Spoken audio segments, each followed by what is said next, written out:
Erivânia Fernandes, que eu já chamo aqui para a mesa para a gente começar a bater esse papo. Erivânia, seja muito bem-vinda. Obrigado por ter aceito o nosso convite. Bom dia, Nélio, bom dia a todos. Prazer é meu, Nélio. Eu adoro conversar sobre tributação de combustíveis, que é a minha área.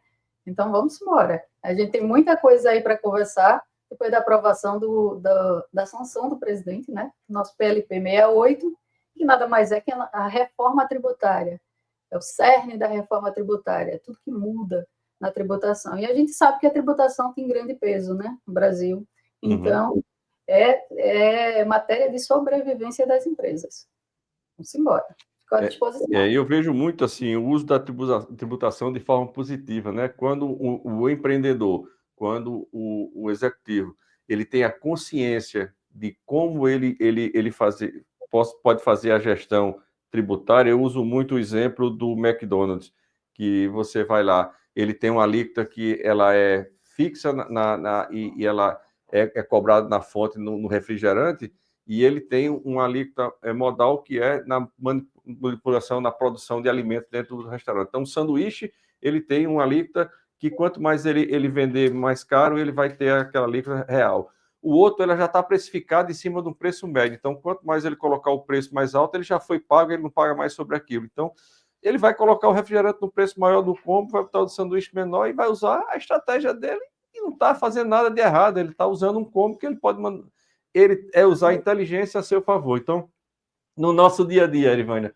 me fala aí, depois dessa sanção do presidente, o que é que vai mudar no nosso segmento, o que é que foi vetado que pode prejudicar. Eu vou deixar você à vontade para expor aí, se tiver alguma apresentação, fica à vontade, você tem como colocar na tela aí, você já sabe como fazer. Vamos embora, estamos juntos.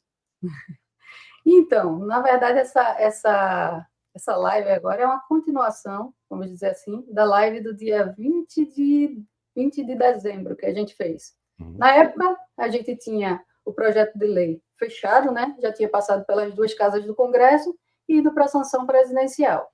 Essa sanção presidencial aconteceu a semana passada, dia 16 de janeiro. Uma cerimônia transmitida pelo YouTube, enfim.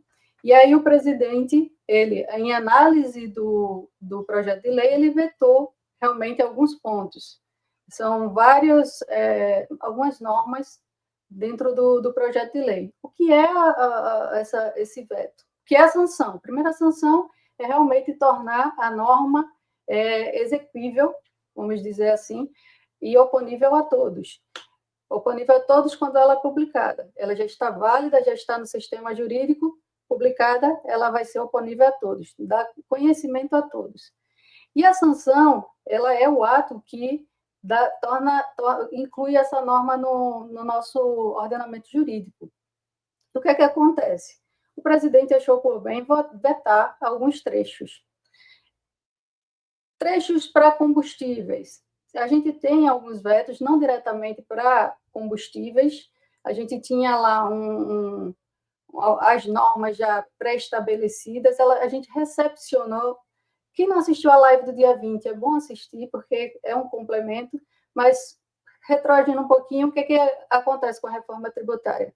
Ela recepcionou a monofasia, que era um pleito já há muito tempo do setor.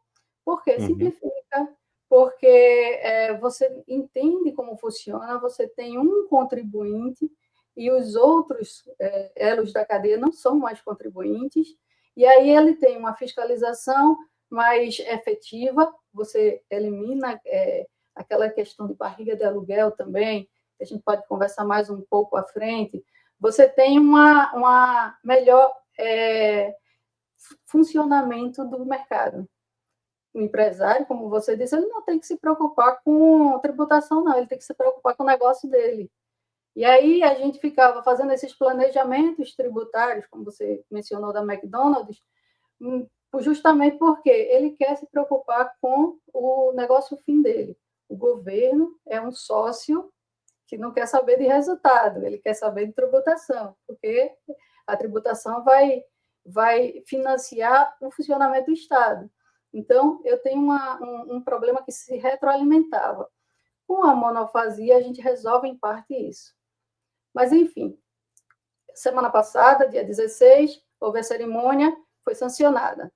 Houveram alguns vetos na parte de combustíveis, especificamente no capítulo de combustíveis, a gente não teve nenhum veto importante.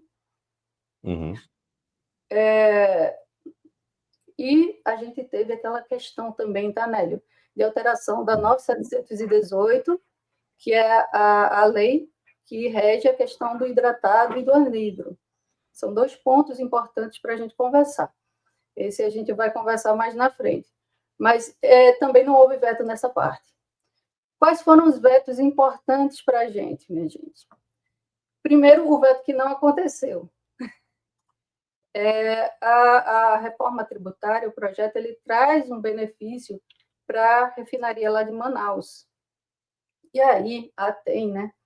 E aí, o setor, ele pediu muito o veto desse benefício. Que aí, como eu disse, resolve a concorrência, a monofasia, mas quando você coloca uma refinaria lá em Manaus com um benefício fiscal do jeito que ele está sendo dado, o grande medo dos demais estados é que esse produto ele escoe para outros estados, que ele vai acabar indo para outros estados e que isso seja um diferencial competitivo muito grande, porque a refinaria não vai ter de ser desonerada da parte tributária. Esse era um veto que a gente esperava, mas não aconteceu. Isso é título para uma live, viu? Então, o que acontece? Para salvar toda essa situação, que o setor estava com medo, salvar entre aspas, tá? A ideia é que não tivesse acontecido. O presidente vetou o artigo 36, o parágrafo 2 do artigo 36, que falava da solidariedade. Quando eu coloco o primeiro elo da cadeia como responsável, se ele não paga, eu tinha uma solidariedade com os demais elos da cadeia. Quando ele vetou esse artigo, ele acabou tirando essa solidariedade. Então, isso não resolve, mas ajuda. Eu vou ter um problema mercadológico, mas não vai ser agravado com os outros elos da cadeia sendo chamados a pagar aquele tributo por solidariedade expressa no texto de lei. Isso é muito importante. Até para você controlar como é que eu, revendedor, eu consigo entrar na sua contabilidade para saber se a guia que você pagou, o meu CNPJ está dentro dela. Como? Assim, vai ter... E outra coisa, essa questão do pagamento, ela tem a possibilidade de split payment, que a grosso modo, tá? Você emitiu a nota, na hora que você receber, você já vai receber o líquido do imposto. É uma opção do contribuinte. Ou então você vai receber e vai emitir a guia e vai pagar. Mas o que é importante destacar é que o tributo ele precisa ser pago de qualquer forma. Por quê? Porque para se ter o crédito da não cumulatividade que foi estabelecido nesta nova configuração, eu preciso que o anterior da cadeia tenha pago. Se ele não pagar, eu não tenho crédito. Então, está tudo muito amarrado. Eu não tenho opção de não ter esse tributo pago. Quando eu tenho essa solidariedade, o governo, você sabe que ele é muito eficiente para cobrar, né? Então, ele vem atrás dos demais da cadeia com todo o gás. Então, o que acontece? Quando ele tira essa questão da solidariedade, eu vejo com bons olhos. Ok? O que mais que teve na questão dos vetos? Esse foi o ponto mais importante. Ele não está relacionado diretamente a essa questão da TEM, tá? Mas ele está relacionado realmente com toda a configuração da própria sistemática, da nova sistemática da tributação. Então, a gente meio que se beneficiou desse veto. O que acontece agora? Erivânia vetou e acabou? Não. Lembre-se, só esclarecendo para vocês, que o Congresso ele pode derrubar esse veto. Isso vai ser analisado pelo Congresso. O veto, como eu disse, tem o Congresso, né?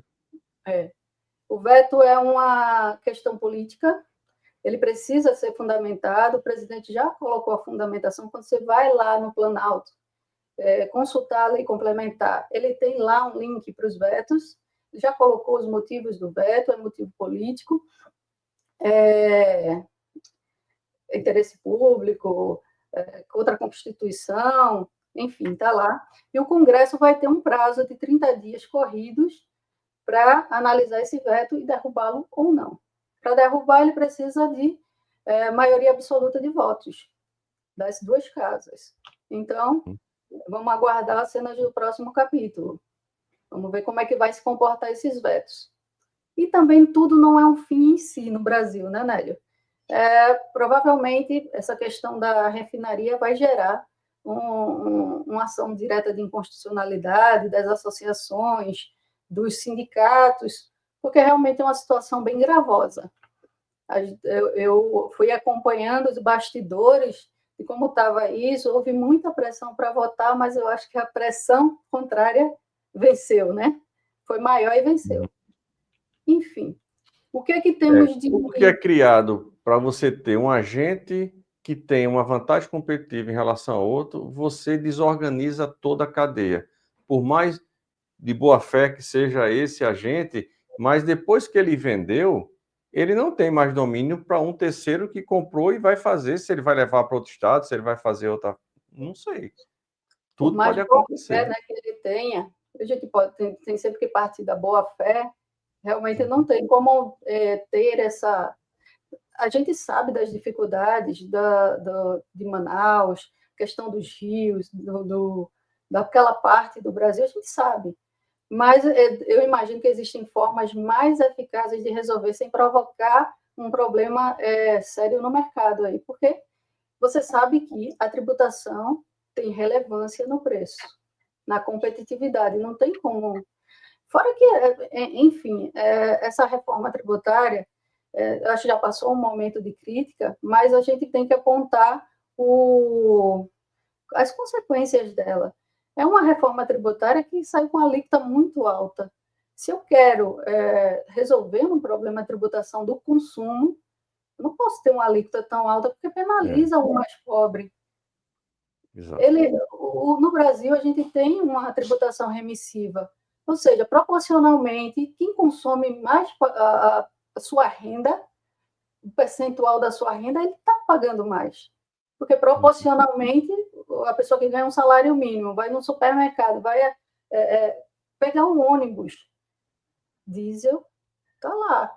E se ele pega o ônibus e no orçamento dele essa despesa tem reflexo grande, ele está pagando mais tributo proporcionalmente. Eu vou só dar um exemplo bobo aqui. Antigamente, e não falo de muito tempo, 3 anos atrás, você via um preço de um veículo caro, era 120 mil. Eu estou falando de um carro de entrada, um carro popular, um carro só porque tinha um acessóriozinho a mais ou outro aqui, 120 mil. Eu fui na concessionária ontem para olhar, era carro de 220, então, cara, em 3 anos dobrou de preço. Não existe isso. Não, mas isso aí você não está falando do pobre, não. Mas eu estou dando um exemplo de um carro. Qualquer outra coisa foi do mesmo patamar. Você pode pegar, veja quanto era o seu café de 3 anos atrás, quanto é o café que você paga hoje. É isso, é insegurança, é inflação, é custo, é imposto. Tem que ter um basta nisso. Exatamente. Então, assim, e o pobre não é pobre só, não vai ser pobre eternamente, né, gente? O Brasil precisa mudar essa mentalidade, precisa correr atrás. O brasileiro precisa mudar essa mentalidade e correr atrás. Eu fui assistir lá o evento da reforma tributária, comecei a olhar, porque foi transmitido no YouTube. Comecei a olhar os comentários e me assustei, porque ninguém estava falando de reforma tributária, estava falando política, esquerda versus direita. Gente, é uma reforma estrutural, vai mudar a vida de todo mundo.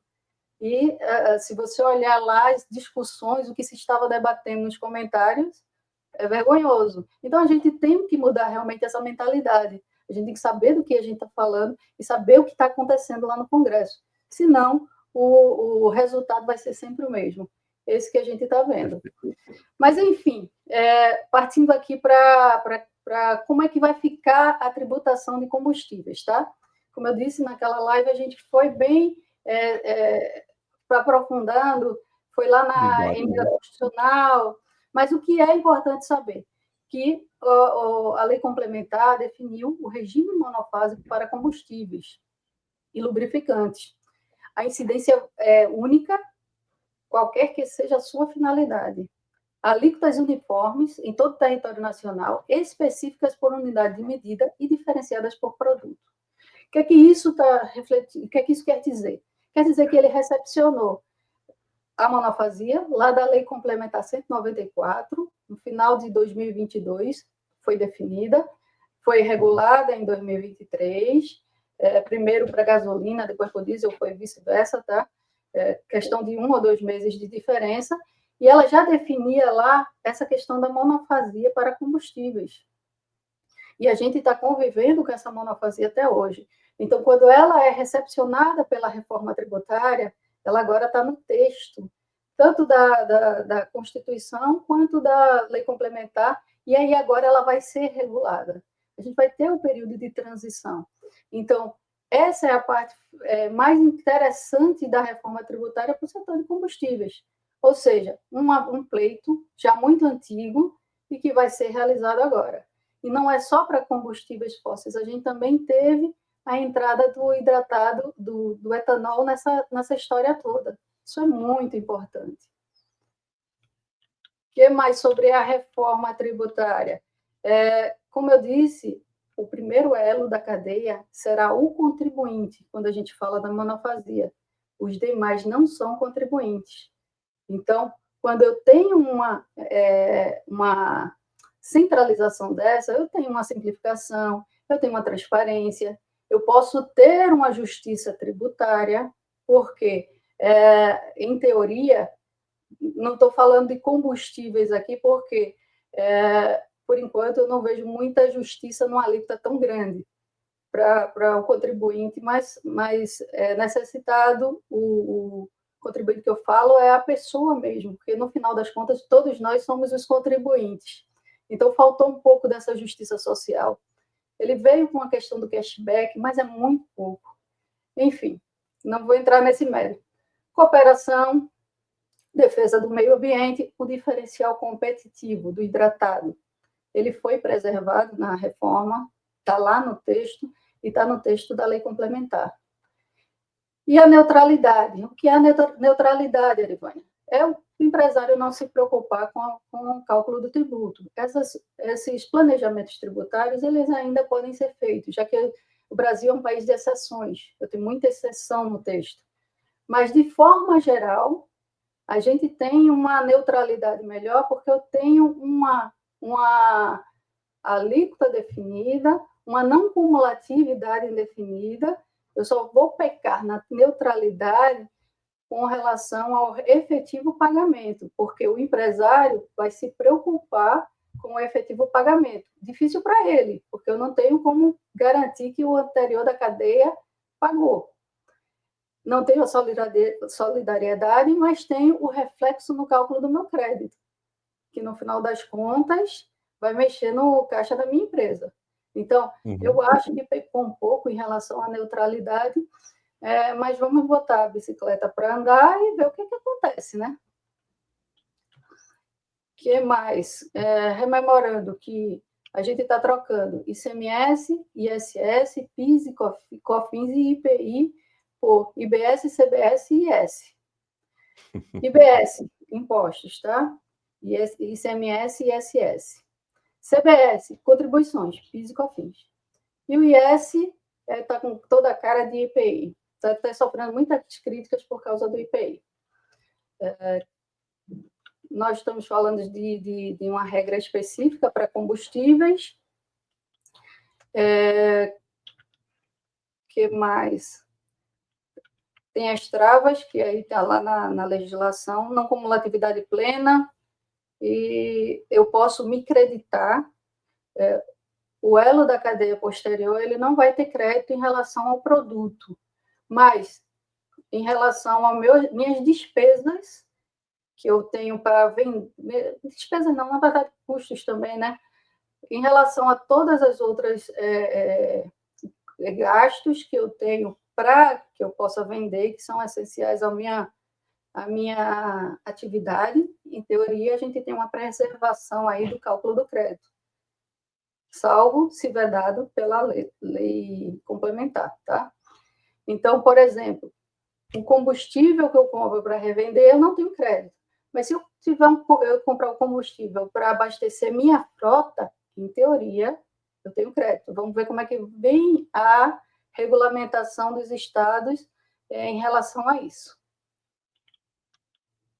O projeto de lei que foi aprovado, ele é o do IBS-CBS, e a gente tem um outro projeto que está para ser votado, acredito que durante o segundo semestre só, seria o do comitê gestor, que vai gerir toda essa situação dessa nova tributação.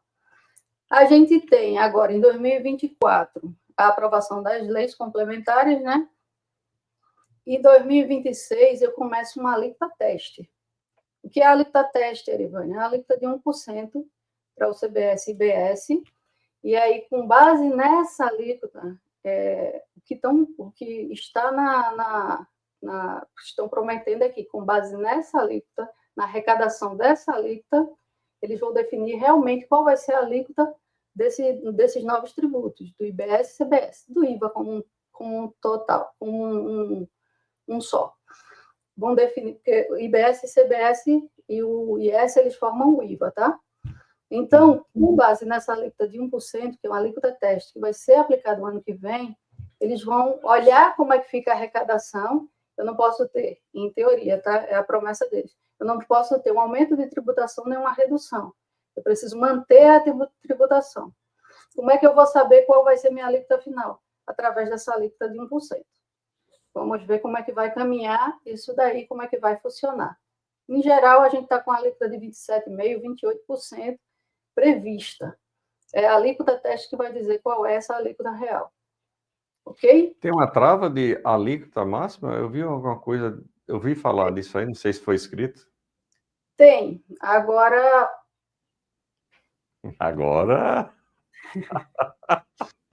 Passando dessa alíquota, eu não vou lembrar agora a alíquota, não sei se é 24, 25. Não, não precisa falar, não. Eu vi alguma coisa nesse sentido, assim. Agora, uma coisa é eu dizer que vai para desmanchar lá na frente, dizer, não, esquece isso aqui, bota abaixo, muda aí, ó.